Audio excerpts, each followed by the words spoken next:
What's up, truth tellers? I need all my day ones to smash the like button and drop truth tellers in the chat so we can see you. I see you, Damon Foster. I see you, Rita DeGraff and Reed, every night in the show. Are you team Torrey? Are you team Doc? Are you team Givers? Are you team Judge Lauren Lake? Listen, you better be team lovers. That's all I got to say. We appreciate your support week to week, and we're happy you're here. Just drop it in the chat for us so we know. But tonight, we're talking about single Black fathers. It's a very rarely celebrated and barely understood topic on here in the world, you know, just not here, but here in the world, often labeled as absent, assumed irresponsible, or simply erased from the story altogether. But what about Black fathers who stay, the ones who fight for custody, who wipe the tears, who cook the meals, who show up to the games, the ones like me, you know what I'm saying? Like me, like Torrey, you know, what about us? And still get labeled deadbeat. Tonight on Truth Talks, we're breaking the silence and busting the myths around what it really means to be a Black father in America. So tap in, family, hit the subscribe button on Truth Talks Live and buckle up, because this is Truth Talks.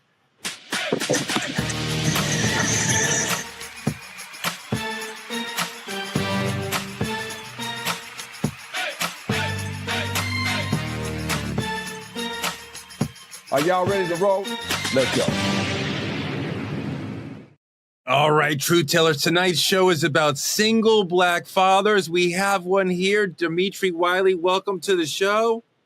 It is a pleasure to be here. Thank you for giving me my moment of glory and my time to shine. We have the single Black mother and amazing legal mind, my friend Ebony K. Williams. How are you? Excellent, dear sir. Hope you are. And Dr. Cheyenne Bryant is also here. Dimitri, you could have introduced me. Y'all know on True Talks. Hold on, producers. Y'all know the last person I want to introduce me is Torrey. Y'all got to switch that up when he introduces me. I will say the sweater is fire. I definitely respect the outfit today. Thank you. For Thank sure. you. It's just as cool as your curls. You put product in today.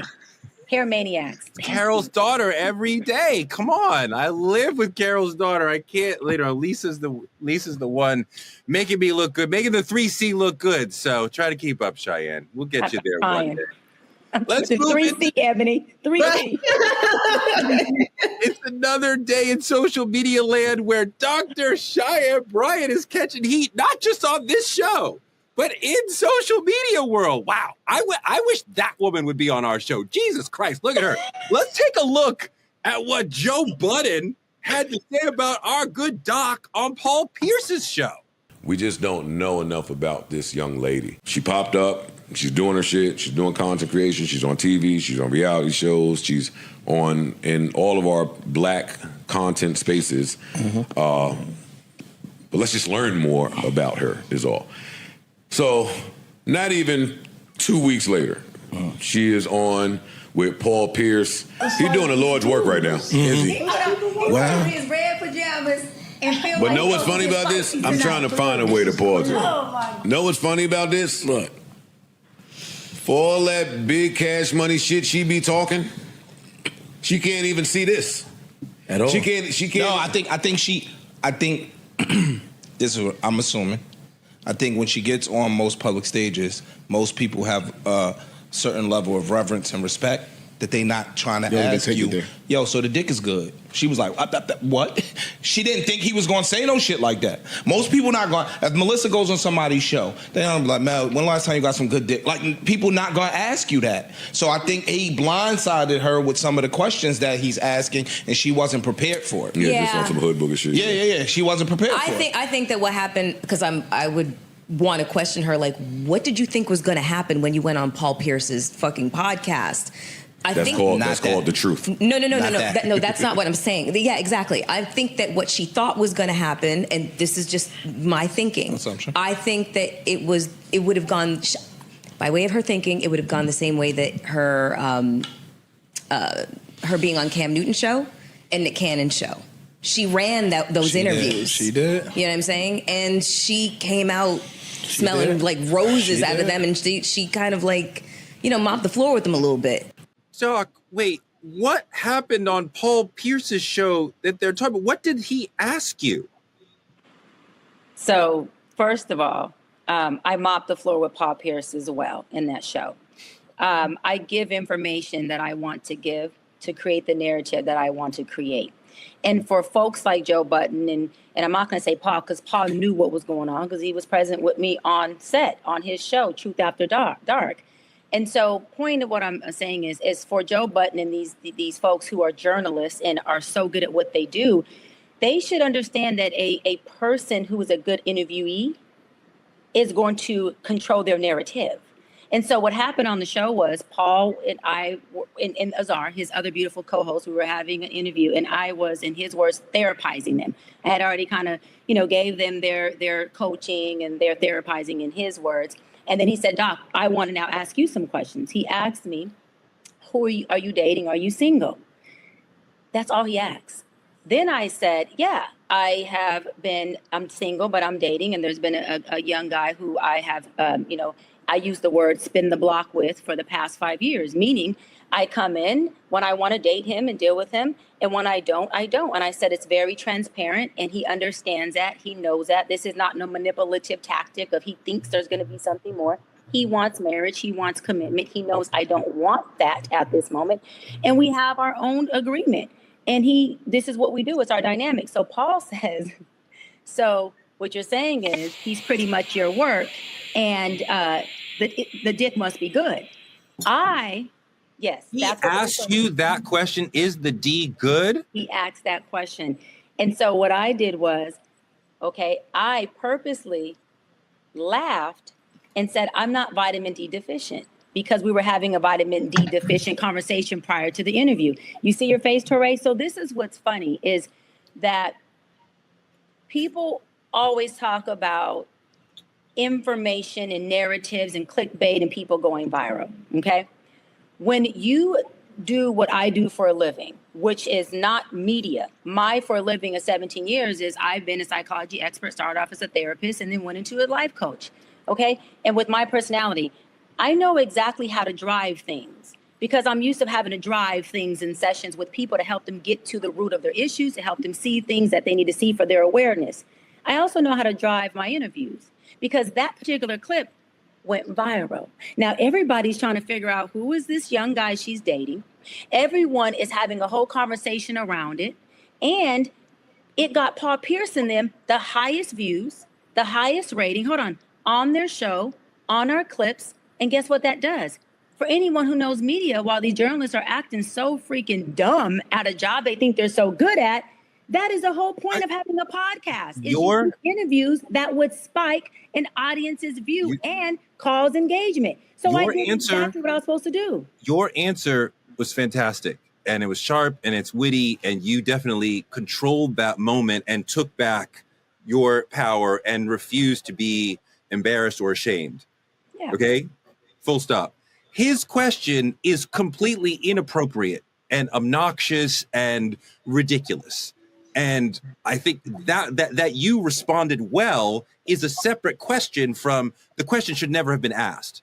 And I don't care that you're out here for clicks or and I want you to deal with that part of it for me. Well, let me say this, Torre. So love that you said that. I agree to a certain extent. I see your face, Ebony, because I also agree with you saying, well, should it have not been asked? So you have to understand, Torre. Melissa Ford said it. She said it great. I have been literally mopping these dudes on every interview. Okay, there has been I am 10 for 10. I've been in the NFL 10 years. I got 10 Super Bowls to these people who are watching these interviews. Okay, I'm not saying that I do. I'm saying from the folks watching it. So, Torre, when I go on your platform, do you not understand that your job is to try to come for me because I have mopped everybody else? So you want to be the first pioneer to say, Doc didn't mop me. Doc didn't get me. So I understand that too, as a person who actually has a brain, that every platform I go on, especially if it's a man and a man who has a more dominant alpha personality, his goal is not to interview me. His goal is to see if he can crack the Doc.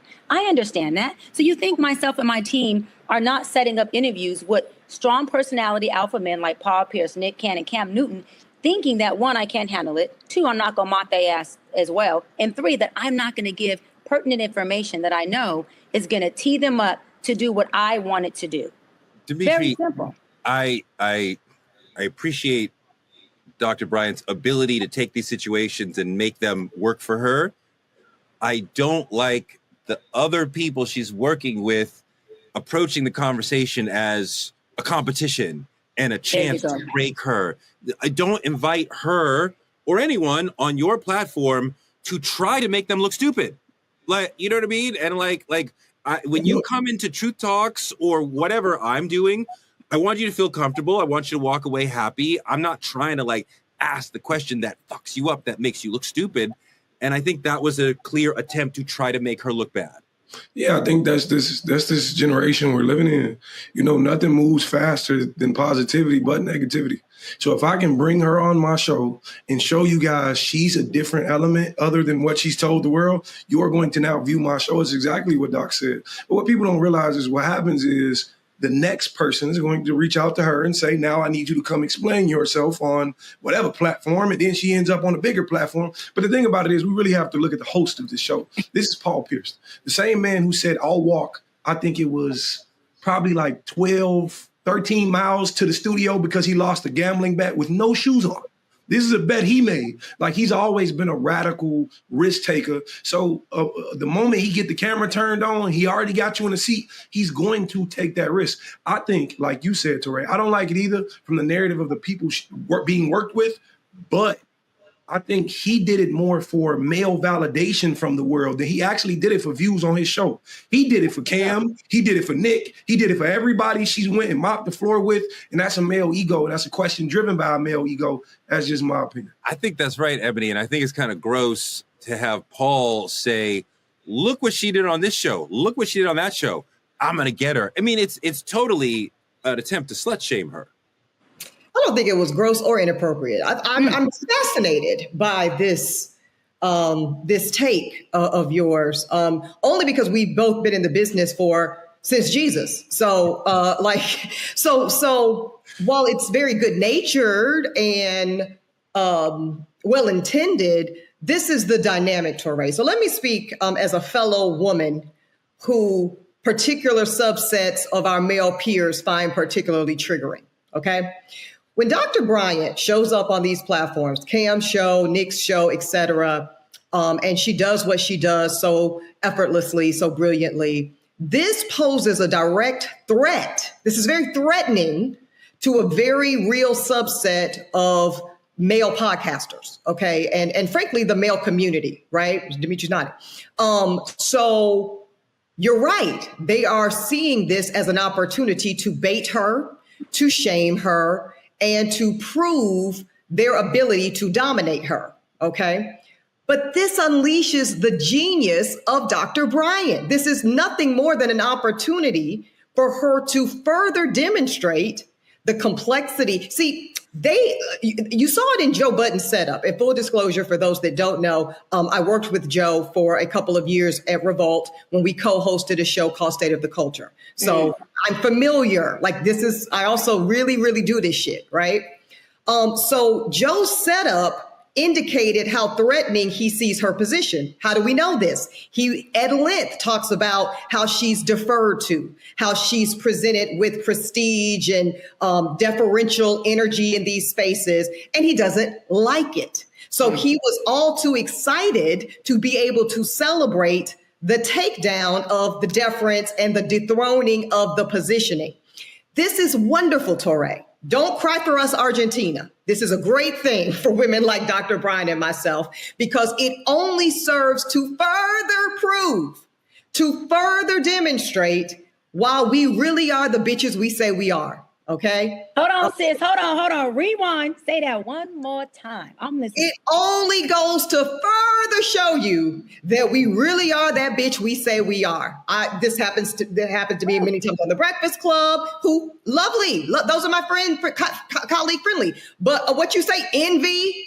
Oh, that's what I said. What I said, envy. You know, it happens on Love Them as well. Earn Your Leisure. Oh, I'm very familiar. You're not educating me on, I'm 40 plus and the wall we're supposed to hit. But Mr. Earl says I'm still a pretty young thing, so it's cool. You know what I mean? So we're just well versed in it, Touré. And I don't want you to feel that we are victims of this behavior. Come on. Titans of she's not a victim because we she built it. We built well. but hear this, Torre. We built it. Like she said, we built the narrative. We built the aesthetic. We built all components of it just for this exact scenario, and it works out perfectly. No, I mean that she's able to handle a moment of disrespect and make it work for her and have a great answer doesn't solve the problem that the brother. I disagree with your premise. I disagree fundamentally, Torre, with your premise. It is not a disrespect. It is an opportunity to unleash the mastery. See, we don't get to totally flex. Am I right, Dr. Bryant? Come on. The complete scope of the mastery when you leave us just being the smart lawyer. When you leave us just being the smart psychologist. No, baby. You must see the mastery of what we are truly creating. And we only get to do that when the likes of the good Joe Buddens of the world, the good Paul Pierces of the world, the good Stephen A. Smiths of the world, Charlemagne, give us these opportunities. You did an epic interview with me on my podcast about 2 years ago when you were going into your baby journey. Yes. Weren't pregnant yet, but had your plans. I didn't ask you anything that I wouldn't say in front of my mother or my grandmother, but we had a deep taste. That's your taste, Torre. But you did ask some things if we really want to. Let's just go there because, we family now. There were some things that you your digs just aren't dick digs. Let's be clear. You don't do dick digs, Torre. Yeah, you don't do dick digs, Torre. Yeah. But you do digs. You digged on my politics and how I can have tolerance for people that are not particularly left of center. Yeah, you do digs. You just don't do dick digs. So your respectability looks different than some of these. There you go. Yeah, and I want to add to that because she made a point, Torre. You're trying to compare yourself, potatoes to apples, right? Yourself, who is obviously a family man. You've been married, I've heard you say 20 plus years. You have all your kids with your beautiful wife, right? You respect and honor your wife and woman. You respect and honor your kids. So your mindset and where you're coming from is very different. You're trying to compare what someone of your caliber would do versus someone who has multiple baby mamas, who is a man who preys on women, who is a man who needs to make sure he's with a woman who is less than, a woman who would allow him to dominate her, because then that means he has no ego if he can't. A man who holds only his value on being high value, but a low fucking functioning at its fucking peak. A man who cannot regulate his emotion. A man who can sit only with a woman who he feels he can actually sound, not be like he's educated, but is not at all. A woman who he feels like if I get Dr. Bryant on here and I can even get a little edge on her, then maybe that'll make me look like the dude I've been trying to say I am with this NBA contract. But without that contract, I'm just a regular ass nigga in the hood who's low functioning, a baby daddy, broken homes, broken families, horrible decisions. And now I get to sit across a woman who has 10 for 10 Super Bowls and attempt to see if I can make one touchdown on her. That is a low budget, low functioning ass man. You cannot even compare yourself to them, Torre. And I don't like you 99% of the time. But there's no comparison. I absolutely agree with you guys. I think, Tori, we sometimes we viewing it from our angle. Like it was said here recently, it's the difference between journalism and actual podcasting. You can give anybody a mic. Anybody with an opinion can get a mic, but that doesn't make them correct. That doesn't mean they're fishing for the information the correct way. But what I do know is that we ask, is Dr. Bryant on fire or is she in fire? But fire and fire just makes more fire. She can be both. Both can be true at the same time. And both can be genuine for her to flourish at the same time. I wouldn't see it as a negative perspective, more so, but what I do view so negatively is the idea that men in our space tend to feed on women falling short, tend to feed on tearing women down. And it's amazing me, but I think Dr. Bryant summed it up the best I've heard it. You have a weak man who's weak in his own mind, and he's viewing it to the idea that, okay, if there's a powerful woman, I'm now intimidated. He wants Dr. Bryant's voice. He wants that power in the culture. And that's something Paul Pierce has never had. If you looked at the actual root of Paul Pierce and Joe Budden, you look at these people and see who they compared themselves to. Joe Budden hate Drake for the exact same reason. He's not. It's envy. Envy lives in these people and it flourishes them and pushes them in these spaces. Last thing, do you think that it would be possible in the current world that we live in, misogyny and all that, for Doc to just answer the question, yes. Well, I was going to say, it was so funny to me because, well, of course the dick is good. The woman essentially said so, right? Subtextually, see, this actually goes to show the lack of intelligent cognitive ability of Paul Pierce. Because when she says the main thing he wants is marriage and commitment, I'm not available for that, yet I continue to deal with him on a by-choice basis, it's called deductible reasoning. Do we recall this skill in school? The dick must be good because that gives us the exact reason she's still dealing with him. Come on, somebody. Girl, when you so on fire, sis, I had but to she drink said my it water. in an intelligent way that she could say in front of her mother.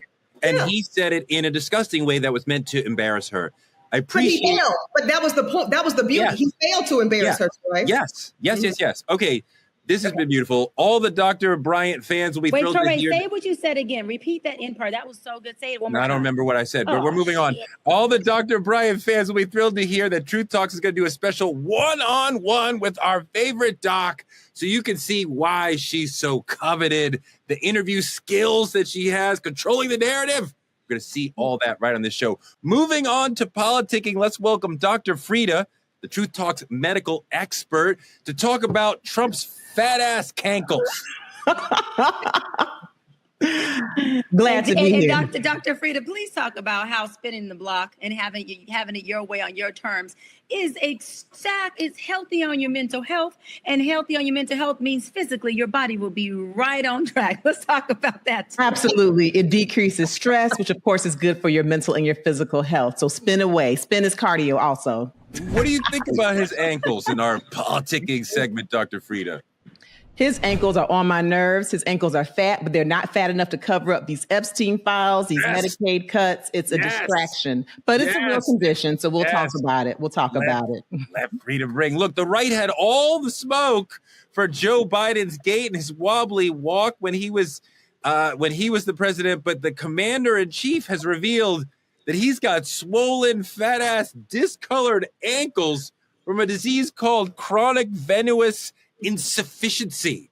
He's got all sorts of insufficiencies in that body. Somebody get this man some Epsom salt before them ankles get deported.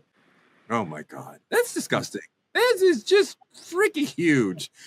Oh my God. Okay. Look, Dr. Frita, Trump clowned Biden for being too old to lead.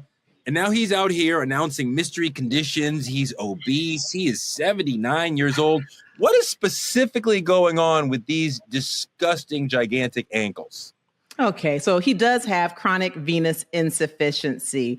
Nice long word. I've had a lot of my subscribers ask me, oh, is it serious? Is it going to take him out? The answer is no. It's no. It's not life-threatening. It is a condition. But with this administration, I'm always looking at what is being covered because there has been a lack of transparency. So chronic venous insufficiency just means that in your veins, you have certain valves that help to keep the blood pumping towards your heart. And if those valves stop working well, then blood can pool in your legs and your ankles. You can get some bruising, some discoloration, some swelling, which is what he has. 1 in 20 people will have it. It's pretty common, not life-threatening. There are treatments. And one of the biggest risk factors for getting chronic venous insufficiency is getting old, okay? He's over 70, pushing 80, and so that's the risk factor. I'm more curious about the other pieces of his medical condition that aren't being talked about as much. So the bruising. The White House has stated that he has bruising because of all the handshaking. We know Melania didn't do it because she doesn't even hold the man's hand. But why does he have bruising? Well, that takes me back to the number one cause of chronic venous insufficiency, which is actually blood clots, right? Now, blood clots are more serious. Blood clots can go to the heart, to the lungs, and they can actually take you out, okay? They can make you be unalive.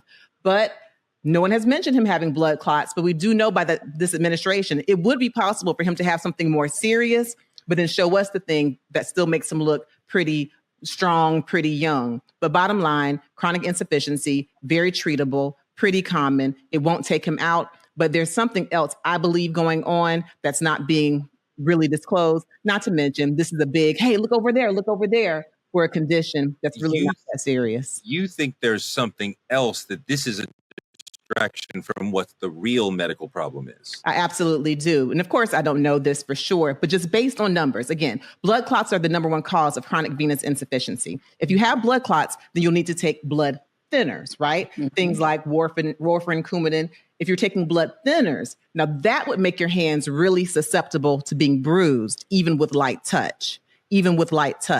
So again, they're all coming out. The press secretary, he's got chronic venous insufficiency. And she's saying it like it's just some big life-threatening deal, when honestly, it's a common condition that happens to older people. And it's just something in the headlines to keep us distracted from the things I believe that really count. But Dr. Frita, is he at increased risk for stroke or heart attack based on?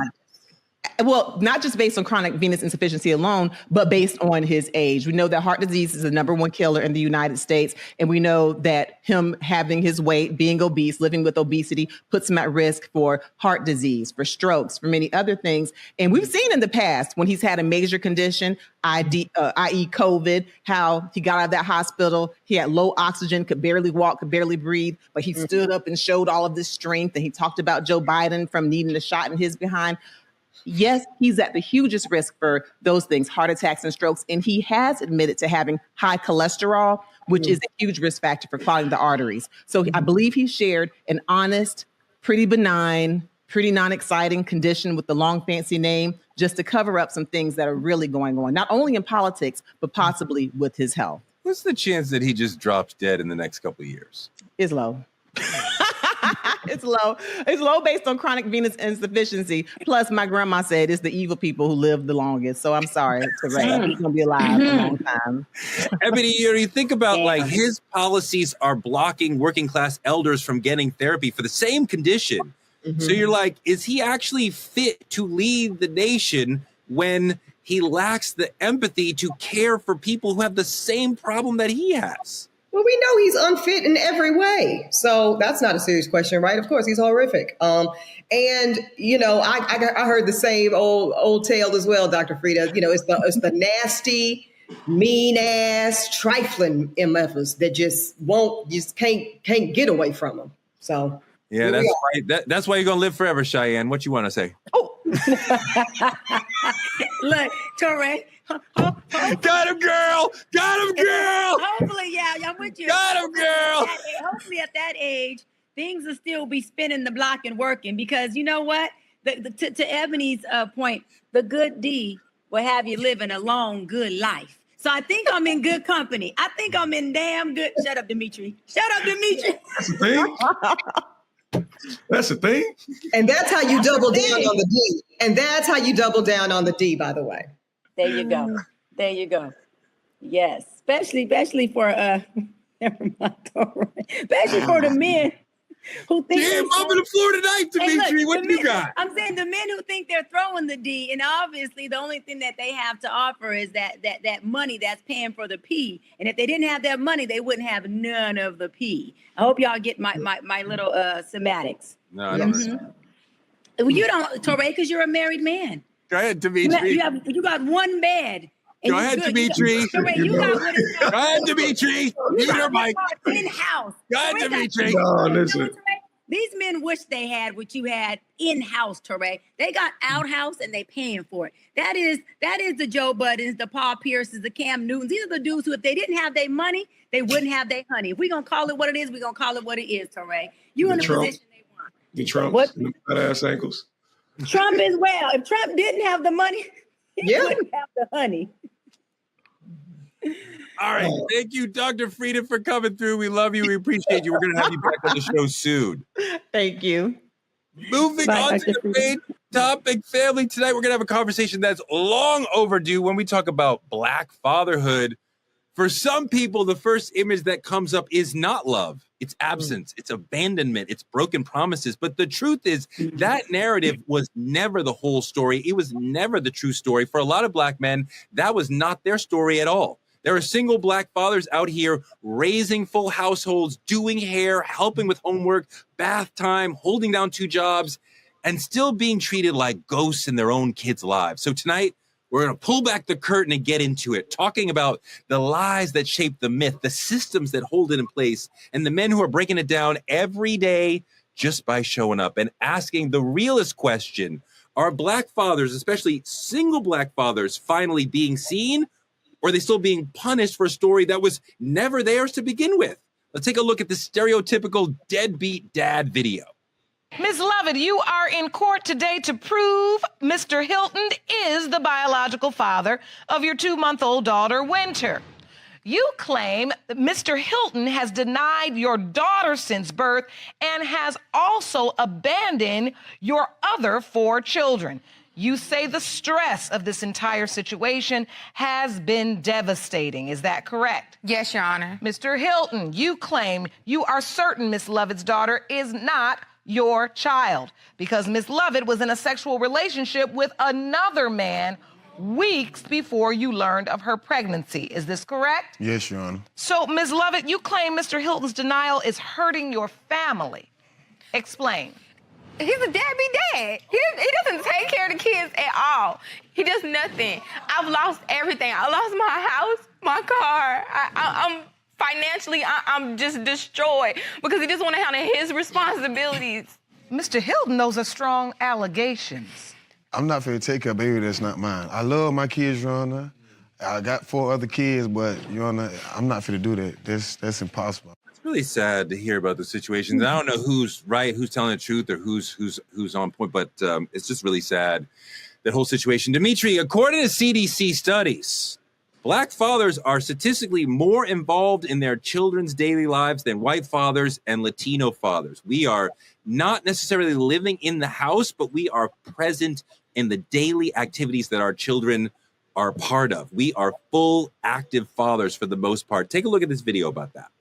Out of all men that have children, Black men find the most happiness in fatherhood. Come on, man. Talk about it. For one. And the second thing that they found out is that Black men that have children actually experience a higher level of happiness than Black men without children. That's the part that I found really, really interesting because there's no research on parenting, especially with Black people, right? Absolutely. And it's even less with Black men. So Facts. It's one of those things where it's like, yo, like, this is not a fatherhood pod, but we damn sure come on here and we will knock against any stereotype about Black fathers because we know it's not true. Dimitri, what do you think about what he said about children making your life better as a father? I wholeheartedly agree, like entirely. Like I got a 5-year-old son. His name's Logan. My son has been everything to me. Actually, very transparent, which I've always been via social media. Last night, this is right hand of God. Last night, in my dream, I don't know if you guys ever experienced something like this, but I was pouring down. Right, I was leaking in a dream, and reason being because my son asked me a question, and I remember it so vividly about getting older. Why can't I do this? I'm in 1st grade now. And my mind went of how he's been there for me since being a baby and how I cherish just him being a child so much that growing older makes me sad. And to the degree that he's been everything for me. He's been a sole source of happiness. And I think there's this rhetoric that Black fathers get. Like you said, what's the statistic is? We get attached this negative connotation because it's all people choose to talk about when we're actually very present and very happy. Now, I'll admit, me and my child's mother has always been on a 50-50 custody schedule, one that I created, one that I enforced. I remember originally fighting to go to court saying, because she moved on with a new man and I was okay with it. But I originally remember mentioning to her that I'd like to go to court about it to make sure there's nothing that can take me away from my son. I was the first to change a diaper. I was the first to wash him up. I was the first. We get this narrative that we don't want to be parents when I think that's absolutely false. And my son is my sole source of my happiness. So I love it. Having children definitely fills you up. You know, you feel responsible. You feel like, you know, just you're doing the right thing in the world. And, you know, it never goes, you know, the thing you're talking about, my child is going away to college in a month. And I have moments when I'm like, they're not ready. And I'm like kind of freaking out, like we're going to leave them in this place and they don't change their clothes on a day-to-day basis. They don't, you know, brush their teeth on a day-to-day basis. They only shower when we kind of twist their arm to do. And I'm going to leave you in a place and they're going to college in Rochester, is 5-hour drive away. I'm going to leave you. You don't, Like, what happens with, and then there are days when you're like, they are ready. And I'm so excited, and so you go back. So I don't actually cry because I am socialized as a man in America to not do that. But I feel the sadness of if I could cry because like, oh my God, like this. But then, the kid is taller than me. So it's like, it's time for you to go. Touré, we need a session with just you and I to unpack why you feel like you cannot express emotion through tears. Because you've said that multiple times on this show. You book a session with me this week because we got to unpack that, brother. That's going to take more than 2 talks. We need a session, baby. We need a session. No, I know. It's like something I know, and I couldn't even. I want to talk about, but I could think about why. I don't know. I don't even know. Touré, I have a question for you. When you hear Dimitri say how. And I want to applaud you, Dimitri, because you are doing something that you're doing a lot. But one thing that I really like, this is the lawyer in me now talking. I like the proactive effort and intentionality on securing a joint custody order on the front end. Because oftentimes by the time a custody order is put in place, for the sake of both co-parents having access to the child, it is on the back end of something very contentious.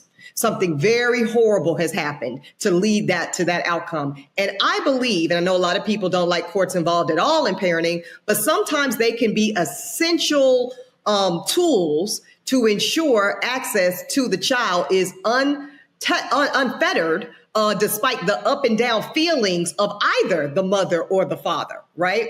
I think we see this right now playing out in real time with Halle Bailey and her child's father. What is it, DDG or something? So my question, though, is to you, Touré, generationally, right? Because you and I and Dr. Bryant are of a different generation than Dimitri. Do you think this younger generation of Black men are doing a better job, essentially, not necessarily of being better fathers, but of maybe being less afraid, less ashamed, of availing themselves to these types of tools to make sure that they get access to their children, whether they on the good with the baby mama, the outs with the baby mama, she's moved on or he's moved on or what have you?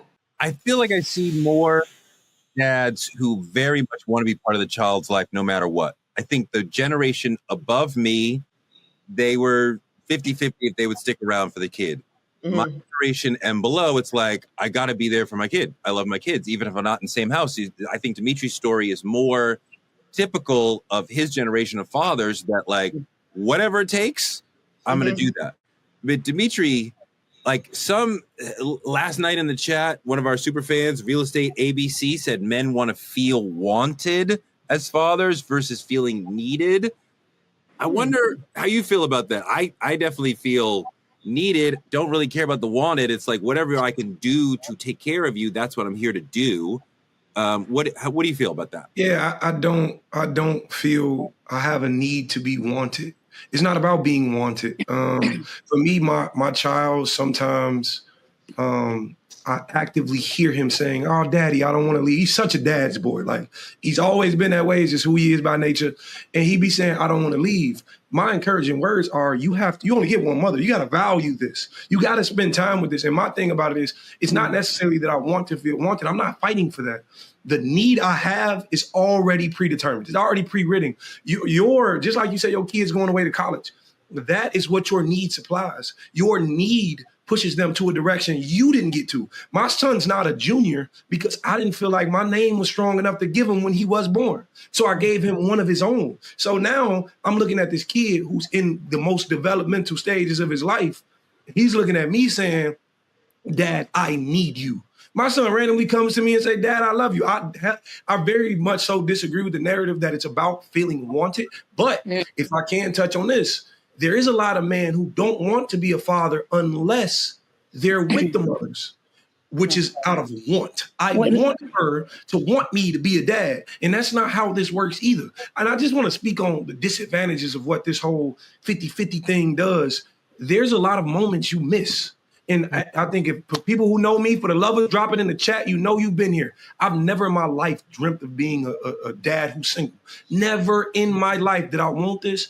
I think I fought very hard to go the strong opposite the other way. But, Character matters when it comes to people. And just like to Mrs. Ebony's point, I was under the Prevention Act because feelings fluctuate. You know what I'm saying? How you feel now and where you want to be now may not always be where you want to be. So I encourage all men to take the preventative maintenance route in terms of making sure there's nothing anybody can do to come in between you and the connection you got with your child. And I want to ask Demetri really quick, what do you think the disadvantages are of not living in the house with your child, like having that separate home parental dynamic? Just things I've seen. Well, it makes it harder to parent. It makes it harder to be the enforcer or be the person who says you're going to follow these rules. Because the moment he leaves my house, he goes out and do. I got a call from his mother the other day. He's starting to talk back. And I'm like, I haven't seen that side of this kid. He doesn't do that over here.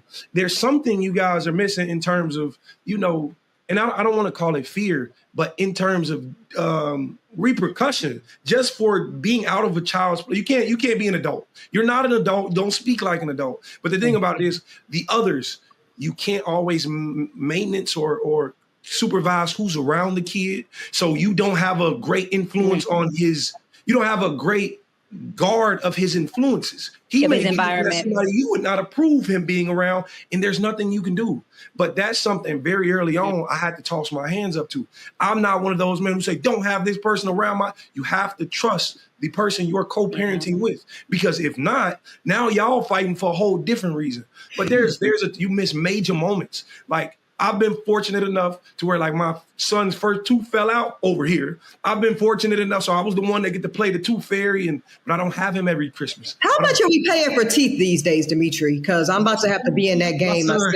And I heard these teeth were going for $20 a pop. What the hell is going on? Tooth fairy might have slipped 50. You're going to find out all that soon enough. I'm about to find out right damn now, Touré, on Truth Talks. How much, Demetri? The tooth fairy might have slid like a 50 under his pillow. I have a really well-behaved kid, really well. A part of what you're talking about is that parenting is kind of like the fire department in that you don't always know when it's going to happen. You might be just sitting there, everything is calm, and then suddenly there's a moment of need, a tooth has fallen out, I stab my knee, or a moment of joy. Oh my God, suddenly we had this great moment brushing our teeth together or rubbing you down after taking a shower or whatever it is. Moments that aren't planned, the PTA meeting and the game out, the soccer game, that's great. But there's these little moments. His tooth fell out and we celebrated that. We didn't know that was going to happen. So those little moments. And so if you don't live in the house, this is why the Nick Cannon situation makes me sad, because the children are in 6 different homes. Yeah. There's so many impromptu moments that you are missing. And I don't know how you get back to that, but Demetri, I'm stuck on $50. Is it $50 just for the first tooth or every tooth thereafter? You know why I gave him $50? I looked at my son the night his tooth fell out. He was so excited. First off, we did the string on the door trick because it was already right. Yeah. We did the old school. Yeah. But I looked at my son and I said, baby, what if the tooth fairy doesn't have any money to give you? I said, what if they only bring you $1? He was like, that's completely fine. I'm grateful for whatever I get. I say, I got a 50 in my pocket. Really going under the pillow. Counsel, you'll find the economy that your child exists in is determined by you. You are the Milton Friedman of your child's world. So if your house teeth are $5, that's your world. His house, they're $50. You don't have to, do the edit, the allowance. Mama got 5 on it. Yeah, Mama got 5. Demetri, wait, and I want to feel, Demetri, to be loving. Hold on, how does it feel, Demetri, to love your child deeply, and yet there's these layers of legalization that in between before you go there, Touré, because I don't want to get off topic. Before you go there, I just want to touch on what Demetri said about missing those moments, because that is what triggers me so much about the broken homes, is the moments that are missed. And then on top of that, if those 2 parents go on to have more kids, all of those kids start to feel like, wait a minute, is daddy or mommy getting more moments with the other siblings? Is daddy or mommy missing out on what I have because they're actually attending my sister's graduation? Is daddy or mommy, paying more attention or investing more in their birthdays or in their times? And don't let it be a child who actually does live in the home with your new wife, right? Or her new husband. Then daddy or mommy's waking up every morning with that child, and that child is getting something that you only get one time if you get it, which is that every morning, the walks to the schools, the Daddy picks me up from school every single day, and I get to go home to him. I get to see mom or dad cook. I get to see mom and dad engage and interact and show a representation of their love that gives me the value and representation of the love they have for me. So there's so many moving parts that parents, unfortunately don't get when there's a broken house, because that child doesn't get to see the normalcy of two parents, and they always feel the deficit of, well, is daddy over there because he wants to? Is mommy over there because she wants to? Why is it that daddy or mommy can't be here with me? Because kids don't have the insight when they're 1 through 5 and sometimes 1 through 10 to rationalize why isn't that parent in the home. They start to take on a little bit of shame that says, was I not good enough for them to stay together? Was I not good enough for mommy or daddy to be present? And so that's something I deal with a lot, really quick, Dimitri, in session with my young kids that I'm in session with, that say, hey, well, I mean, I have shame because there was nothing I did or could have done to save the marriage, to save the relationship. And to look at the other side of the coin, just me, there's an extreme amount of guilt that comes along with finding my wife one day, having more children, and Logan not being present in every waking moment. That bothers me. That's because it. I never want my son to feel like you're only in this other household because dad didn't want you here. That's not Come the on, truth. Dimitri. And I say it all the time. The greatest thing I can ever do for my child's mother is one day she look up and she don't want to be a parent no more. I will gladly take on that full responsibility. I never minded. I was the doctor dad. I was everywhere I needed to be. We got the shots. We got the teeth. We did everything. And the thing about it is there's an extreme amount of guilt that's going to make that leaves my children or my son feeling like he's not part of the nucleus. And I hope, Ms. Wiley, when you do come along, that you can help me rationalize that in his mind, because it's super, super important to me. And I've been trying to live with that. So Wait, Dimitri. Absolutely, Dimitri. I love you for keeping it so fucking real right now, because so many men, this is a lot of the platforms of the men's whose podcasts or shows I was on, I was trying to depict is, wait a minute. Yeah, you can be the best father you want to be, but it does not take the place of being the father in the home, period. There's guilt and there's shame that child clothes himself with, that they're going to have to process at some point. If they don't unpack that is going to be a huge factor, a huge dysfunctional factor in their relationships with themselves as identity and with the person they decide to be in relationship with. And I love that you said that, Dimitri, that as a father, you said, will my son look or feel the shame of, am I not good enough to be the nucleus of daddy's family over there? Am I not good enough to live in the house like my other siblings do? Why am I not there? But you as a father, Dimitri, are going, son, I've wanted you to myself all your life. I wanted to assume responsibility of you all your life, but I got to share you with your other parent who's not in this house. That is a lot to process for a child. It's a lot to process for parents. And people don't take the brokenness of a home. They don't take it serious enough. There's a lot of layers to that stuff. Dimitri, how does it feel to love your child through the lens of, well, we have this court-ordered, lawyered-up situation that sort of pieces together what we can and can't do? How does that come into the situation for you?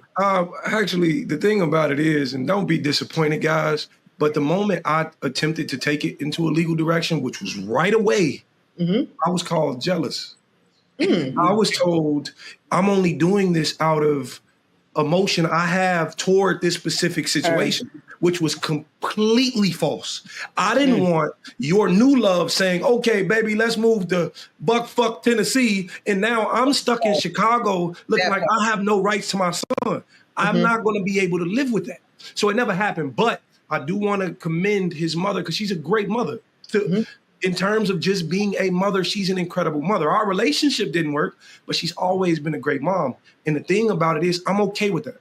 If we don't have to get technical or legal or whatever the case is, or I don't have to love through the legal lens as Torre have depicted it, I'm okay with that, as long as we can sit down at the table and say, this is what needs to happen. I have my receipts. I have my school. I have everything needed to when we go to court. The trips we've been on, the passports we've gotten, every single thing. And I advocate for every single parent. Do so. Keep up with what you're doing. Hold on one second, Tori. I just want to speak to the custody piece. because I think it's very important that what Dimitri is saying right now, that I hear him saying, is that oftentimes we as a society, and certainly we as a Black community, I think we kind of boogeyman custody agreements and child support, right? In the same way that often we boogeyman what other legal document? Prenuptial agreements. And I think, and I'm not saying this to say that everybody should go this route, but I think that if we destigmatize what Dimitri has done and not make it because he's jealous or because he's controlling or because he's trying to do this and hurt her, what if it's just a brother that says, let's mitigate the risk?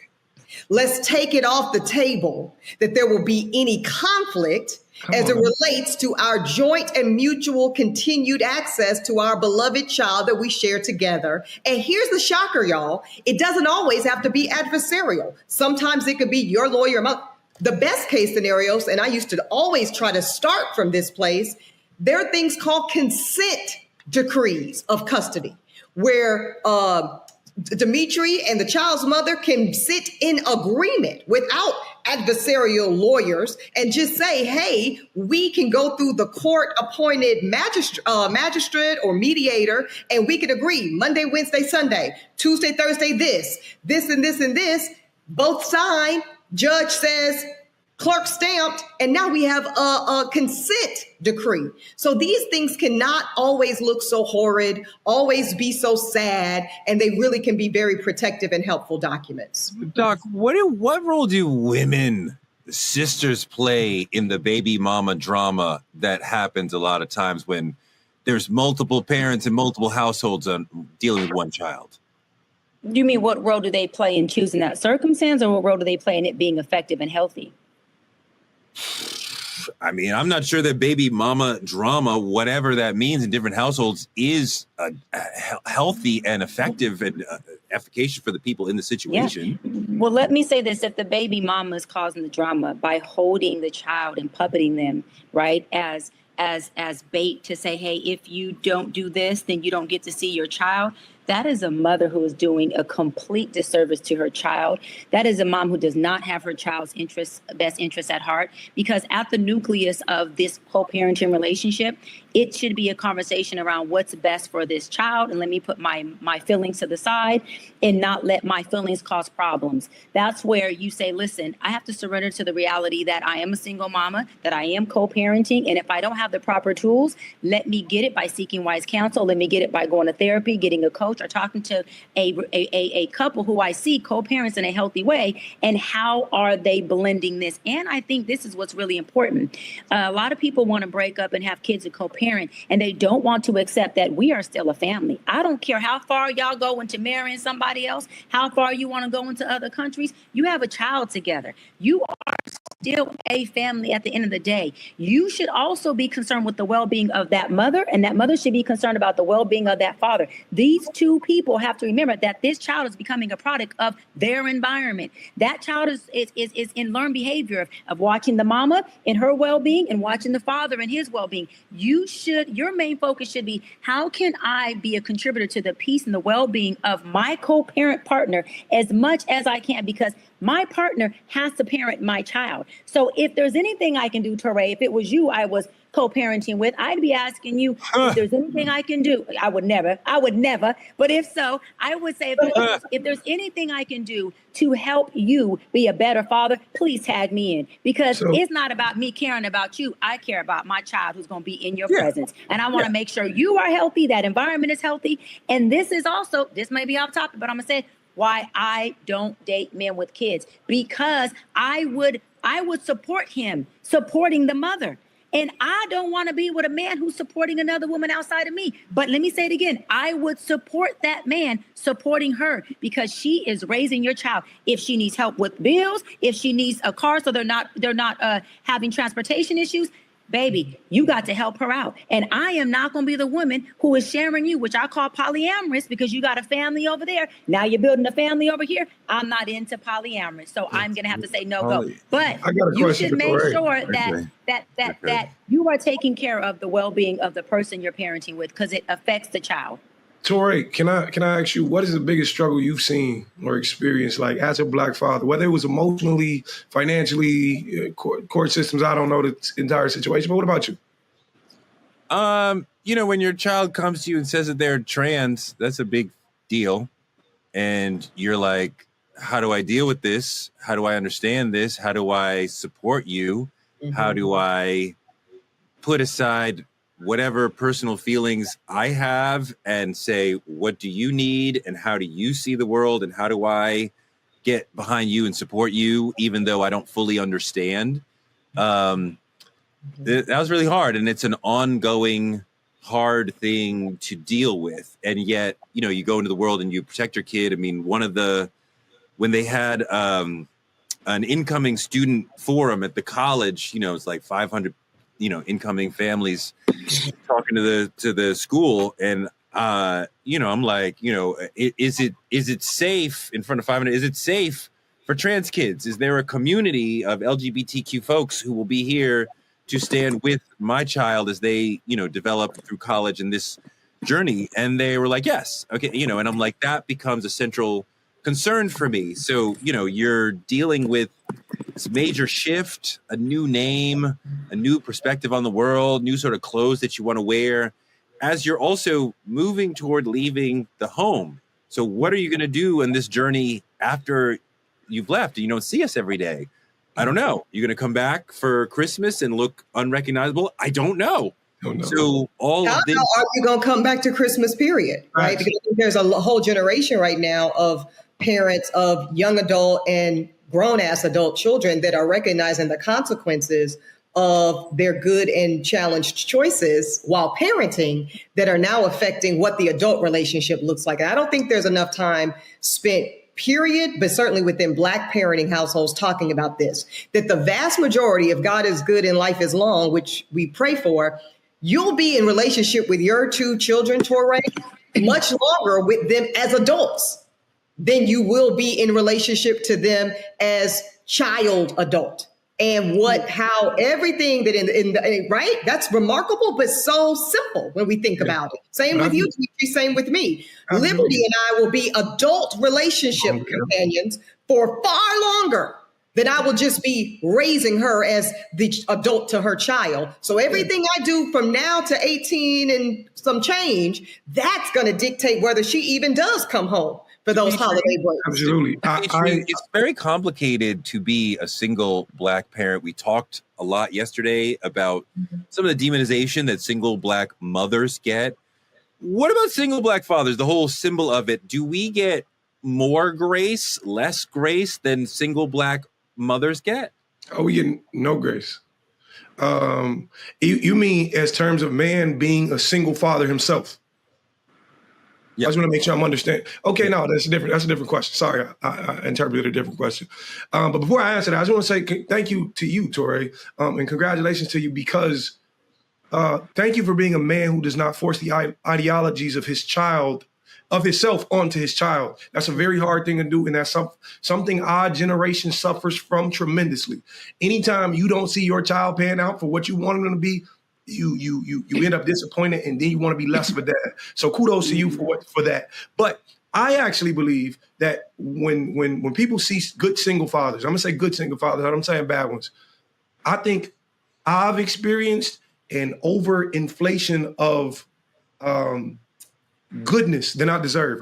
I'm a dad, and I love being a dad. It is. I've always dreamt of being a dad, but I don't deserve the credibility the world is giving me. I don't want to be bright because everything else is dull. I don't want that. I don't want you to call me a good man because half of the world appears not to be. I'm a good dad. Okay, great for being a good dad. Tell me Happy Father's Day. That's it. I don't need the praise of saying, oh, and I absolutely hate it because we praise when men are good dads, but when you see a good single mother, that's what she's supposed to do. That's not what she's supposed to do. That's not how the world should work. So me personally, I've seen it from an end to where I'm praised for being I recently received a book of me and Logan's memories in cartoon form from somebody. And it's beautiful. It's a beautiful sentiment, and I'm grateful.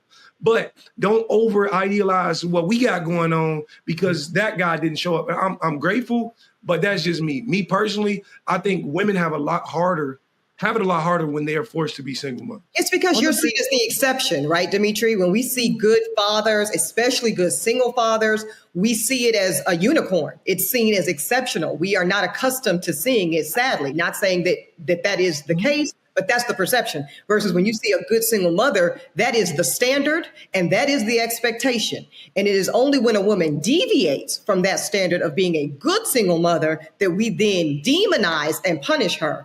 And it's a really good awareness point, Dimitri, for you to name the hypocrisy. So I appreciate it. When I see a single mother, my thought is mom never leaves. Mom is the planet on which you exist.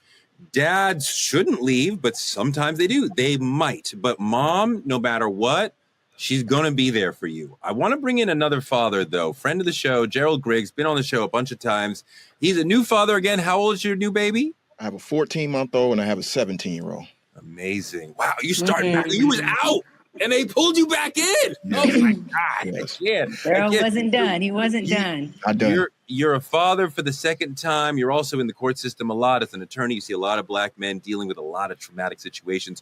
What do you think is the perception these days of black fathers in our community and in the mainstream America? Well, let's just push back on something. Our report recently came out that 70% of African-American fathers are in their children's lives. So let's push back on this bad black father image that's been put out in the media.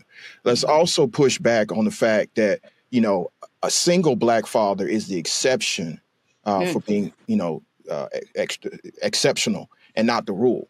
As somebody who was both in a marriage and has been single and now is in a marriage, all raising children, we have to understand the child didn't ask to come into that situation. But once the marriage breaks up or the relationship breaks up, your only duty as a father is to that child. Yeah. To the child you brought into this world. And as a child of a parent that did divorce, my parents did divorce at 16, I saw both ends of it. And I saw a father who fought to be in my life and a mother who was open and accommodating to be in my life. But many of my friends who are fathers have to fight exceptionally hard. And that's one of the reasons why I don't handle domestic relations cases, because I do see the bias inherently built into the system to disproportionately take black fathers out of the home. So what I just want to add to this conversation is there are thousands upon thousands of good black fathers. And Dimitri, I push back on that a little bit. You should accept that, because the media is trying to put a narrative out there that black parents, black fathers are absent when we are the most present, regardless of our relationship status. So I just think that we just have to be a little bit more nuanced in this conversation, because there are thousands upon thousands of black fathers who are out there trying to be in their child's life, trying to be there, trying to, co-parent. And co-parenting is a chore. It's a job. I love the fact that, my ex-wife and I have grown to the point where we can co-parent. And now my current wife is a great friends of my ex-wife, which is weird, but that happened.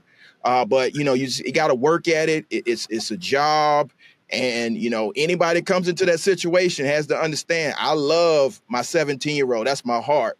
But it was not easy to get to the point we are right now. Gerald, wait, the ex-wife and the new wife are good friends? Gerald, the ex-wife and the new wife are friends? Wait, hold on. The ex-wife and the new wife are friends? Hold on. That is what I'm talking about that polyamorous. Okay. That's not polyamory. I'm not polyamorous. Gerald knows I love polyamory. I love one woman. One woman. Yes. It's not polyamory. Polyamory is intentional. Yes, it is. Look, Yes, Gerald, it is.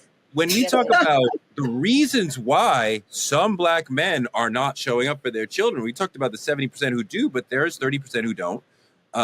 That's lower than other races, but there's still a number of black men who aren't. But we're talking about mass incarceration. We're talking about a world of difficult job prospects for a lot of black men, high unemployment rates, mental health issues, being shut out of parenting decisions, the way that the court system, as you alluded, is biased toward women.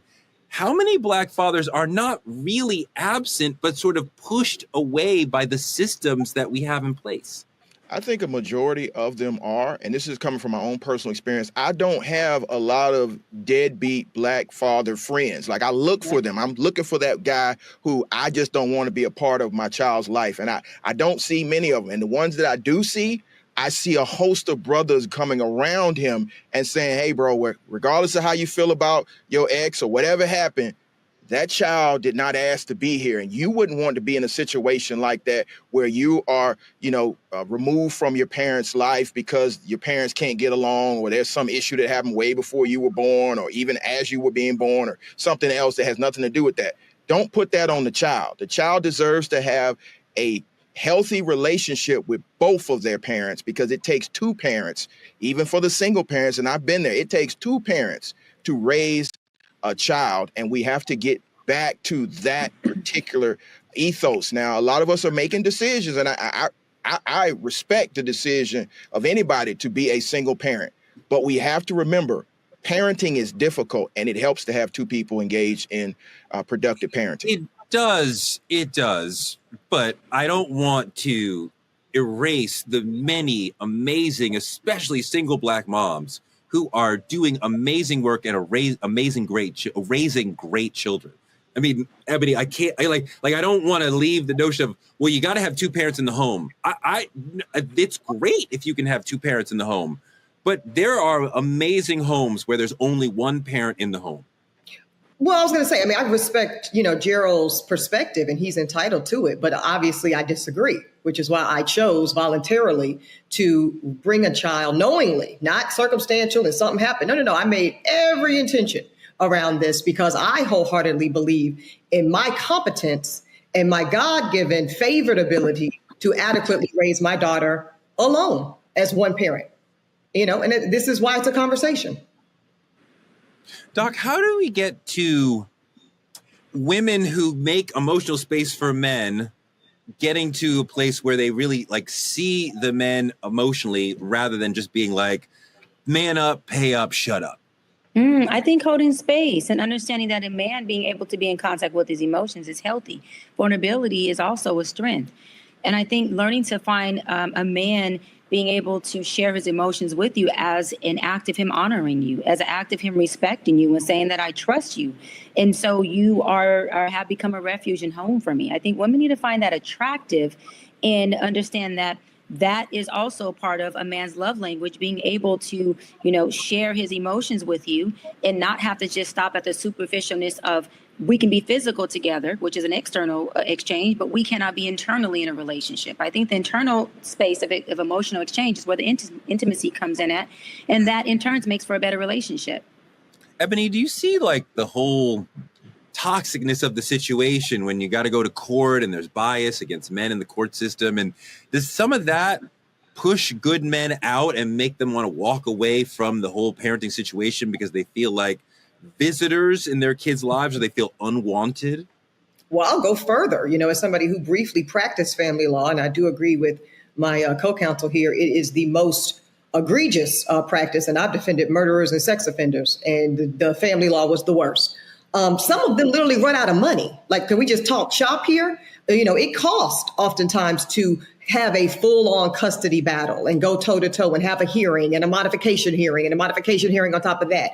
And I have seen oftentimes either party, but we're talking about Black fathers today, simply run out of cash to continue the legal battle, the legal effort to have access. I just want to speak on something, and this is personal, so I'm going to be vulnerable, but it is something that there is a cohort of us adult children, and this has been women and men, where because of social media now, we get to see oftentimes a situation where our fathers who might have been absent in our experiences for one reason or another, but who have been father of the year, so to speak, active, present, and wonderful fathers to other children of theirs.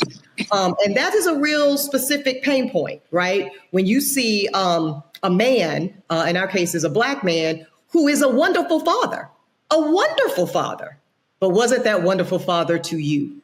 And for we're all acknowledging no fault of your own as the child, the innocent child who wasn't asked to be born and just innocently arrived. But I hope that's something that at some point the culture can really discuss, how painful it can be to see the cherry picking for, again, could be circumstances, could be the mom kept the kid away, could be the court system, could be that the father didn't even know he had that kid until later in the journey. But the watching, bearing witness to a wonderful Black father who wasn't able to provide and be that for you. Gerald, I think the struggling single Black mother is seen as strong. I certainly see her that way. But then folks are like, well, the struggling Black single father is a failure. Dimitri notwithstanding. What do you think about that whole perception? I think we just have to reframe the conversation because neither person is a failure. I mean, situations could put you in a situation where you're a single father, a single mother, or you could do it by choice. But it shows strength because, again, it's very difficult to raise a child by yourself. And so for anybody put in that situation, I don't think we should demonize them. I think it is a very strong sign of a very strong personality, very strong personal characteristics to take that on and to be successful. I'll give you an example. Again, at 16, my parents divorced and my mother became a single parent and she didn't miss a beat. She continued to raise me. She continued to have a productive relationship with my father. It was kind of strange. They were friends for 30 years. She was there at his deathbed and they always professed their love for one another. They just couldn't live in the same house. And so I don't think we should demonize that. Everybody's situation is different. And I think everybody should be lifted up for trying to be the best parent they could possibly be. But let me be clear on this. There's no book on parenting. You have to figure this thing out, and it's not easy. So my hat goes off to everybody that's doing it. What do you mean, Gerald? There's tons of books on parenting. The shelves are groaning with books on parenting. I read Dr. Poussaint and all these other people before my child came and be like, there's a lot of, oh my God, we did the whole 1, 2, 3 method. I mean, you do that? Like we just did any of that work? Did any of that work when you're faced with the actual challenge of a living human being who you have to care for in your face? You didn't go to the book. You were like, I got to figure this out. The child is up at 3 a.m. yelling, and I don't know what to do. Oh no, the books definitely helped a lot. I mean, there's certain situations where they get it wrong. You can't do a psychology for every individual. Each child's going to be different. But there, Dimitri, we've talked a lot about stepdads. I want to touch a little bit on the potential of a stepmom in the future. At some point, there's a woman, you'll fall in love and you'll try to want to put somebody into your life, into your family.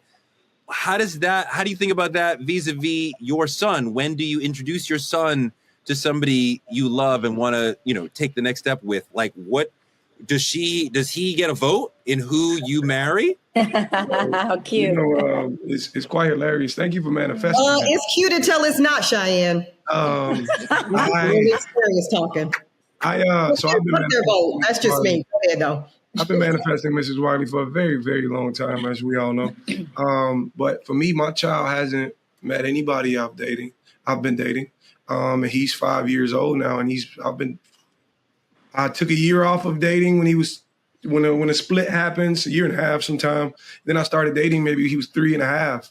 He's 5 now and he still hasn't met anybody. But for me, his say matters more than anybody's. When I say it's not I need you to like this person, but how do you feel about this person? And I'm going to ask him in basic expression, like, I'm very in tune with my emotions, so I aim for my child to be, and we go over this and we study these things. And how does this person make you feel? Are you comfortable with coming to them and communicating with them? And when that time comes, it'll absolutely be a woman I deem worthy of that exact honor to me, because it's an honor in my right. But the thing about it is, it's God's timing. And once the time is right, then I'll absolutely introduce those two people, and we go from there. Dimitri, there's a stepdad in your situation, right? Another man who's occasionally, right, in charge of like disciplining or like talking to your son, right, and telling him what's right, what's wrong. Gerald, do you have that?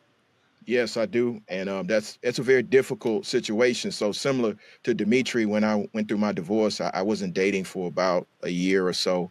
And it took a while to bring whoever I was dating into my daughter's life. And interestingly enough, she was the one who said to me, Dad, you don't know what you want. You have the woman right in front of you. And my now wife was who she was referring to.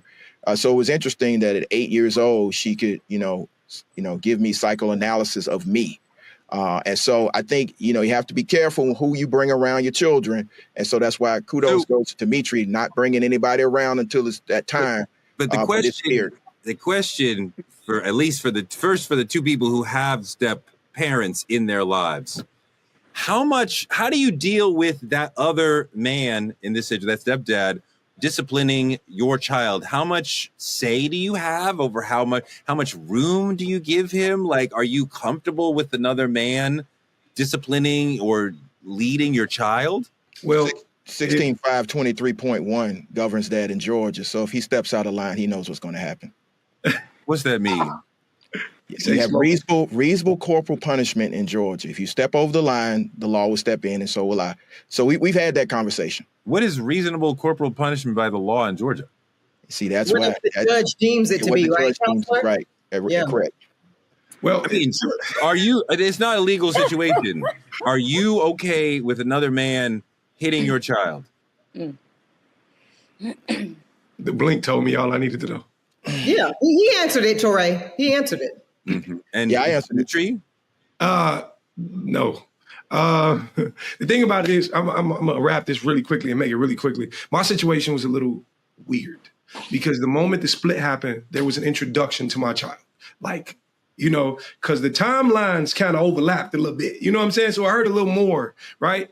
So the introduction there happened before I ever met the man. Before I knew, it wasn't another 2 years until they got engaged that I did meet the man.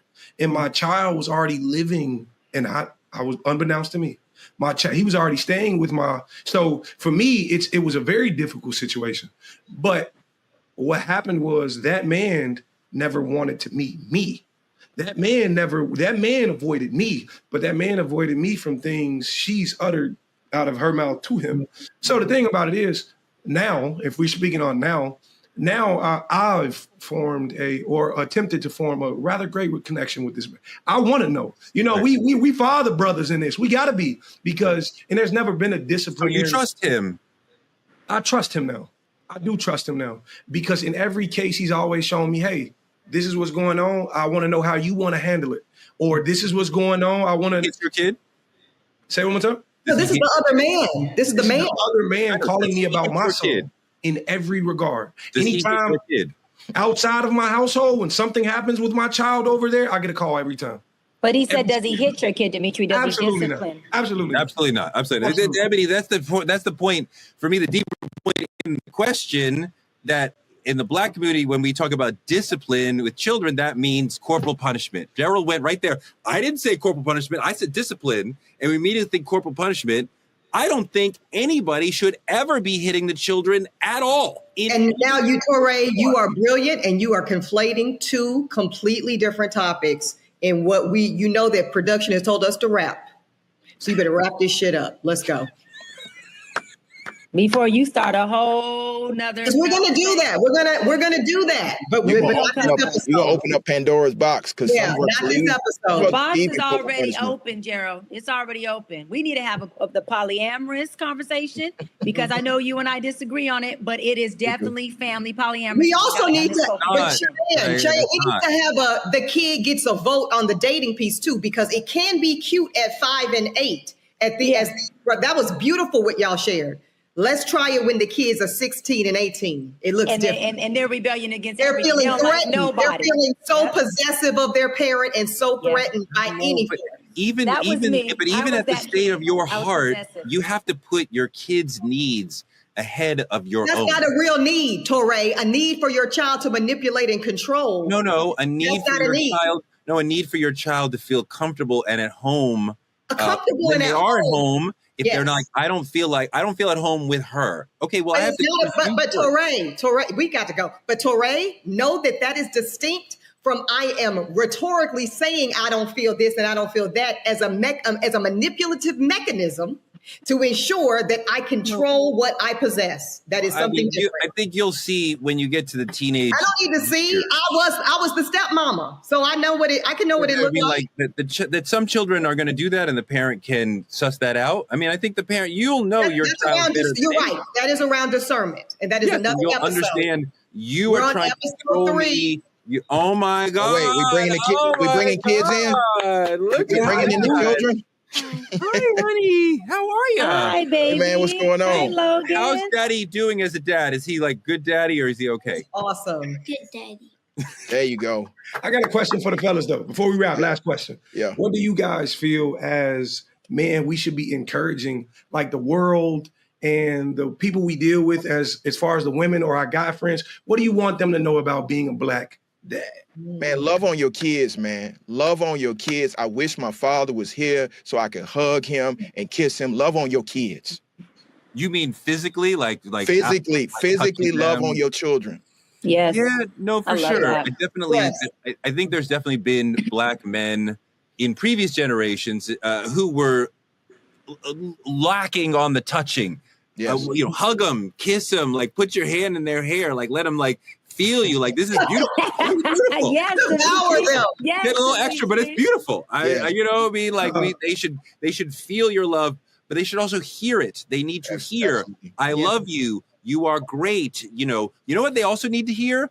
I'm sorry. They need to hear daddy say, I made a mistake, because they want to know that you are humble enough and fallible enough to recognize when you make mistakes. So the dad, like my dad, who would never apologize, and it confused me over the long term, like I'll be like, I'm sorry, I messed up. My kids will be like, you don't say it fast enough. Like as fast as I can muster it emotionally, I will say, I'm sorry, I made a mistake. And they need to hear that, and they value hearing that. So if it was me, I'm gonna tell them, you got to remember that they too are human. Like I know as kids, our parents used to tell us, you're just a kid, your opinion doesn't matter. Or sometimes I learn a lot from this little dude. I learn a lot. And their imagination takes limits off of things we often put limitations to. I've realized there's nothing I can't do if he thinks I could do it. You become stronger in the mind when you feel like your kid, like you said, love on them, but also realize you're loving a human who's going to one day have just as strong viewpoints and opinions on the world as you do today. So keep loving on them. Dimitri, let me tell you, Dimitri, you and Logan got my ovaries jumping. My ovaries are like, go. But what do you guys feel? I didn't ask. Miss Ebony and Dr. Brown, what do you guys feel that Black fathers need to hear? I think you need to hear more of, we see you. We do not believe narratives that tell us otherwise. You don't need to be perfect to be valued. And even if a Black single mother like myself doesn't have an active Black father in my home, know that it is honored and revered, the valuation of Black fathers in our Black community. And it can't be overstated. Hey, can you call the nanny and tell her to bring in your kid? No, I'm saving liberties on camera appearances for something that I can monetize, but thank you. That's right. I'm just fucking with Torre, Cheyenne, because that's what about you, Dr. Brown? I just think that I think that y'all need to be heard. I think heard without a rebuttal. I think that's it. I don't think there's much to it, but to be heard, no rebuttal. Let you guys' issues be your issues. Not bring in our issues, hold space for you. And then at the end say, okay, did you want me to listen? Or did you want me to help you and assist you in doing something? I think that's all y'all need. I think y'all don't need a whole lot of lip and conversation. I think y'all over that shit. You need to be heard and supported. And what we doing, baby? And where we going? I am so glad that Logan joined us on the show today. That was awesome. He can come back anytime. Maybe he'll come back and read the intro next week. That's it for tonight's Truth Talks. Listen, this wasn't just one conversation. It was a confrontation.